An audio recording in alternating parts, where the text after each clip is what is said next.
हुकूमत के लिए नामों पर मुशावरत हो रही है। रावलपिंडी इस्लामाबाद में काफी परेशानी है। इमरान खान के लिए खड्डा खोदने वाले खुद उसमें गिर गए। अवाम सड़कों पर निकली तो हालात को कोई नहीं संभाल पाएगा। राब्ते खत्म नहीं हुए, इदारे हमारे साथ ही हैं। 31 मई से पहले नए इलेक्शन का ऐलान हो जाएगा।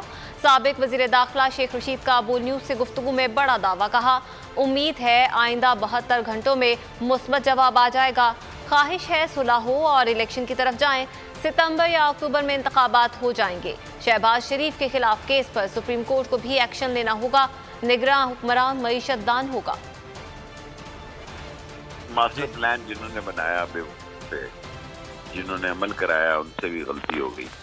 अब उसका हल तलाश करना है। लोगों को यकीन नहीं था, इनका अंदाजा नहीं था कि इमरान खान जो है, जो कहता था कि मैं सड़कों पे ज्यादा खतरनाक हूँगा, वो दुरुस्त साबित होगा। मुझे जरा बराबर शक नहीं है कि इंतखाब ना हुए तो बहुत बुरा हो जाएगा।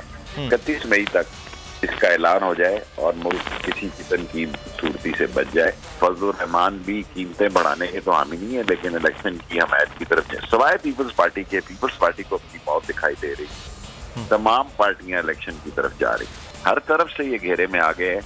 मौजूदा हुकूमत बंद गली में जा चुकी है और आसफ जरदारी ने इनको वहां ले जाके मारा जहां ये सियासी पानी भी ना पी सके। मैं पूरी उम्मीद हूँ जी कि इस हफ्ते में फैसले हो जाएंगे। 31 तारीख तो मैंने एहतियातन डेट दी है।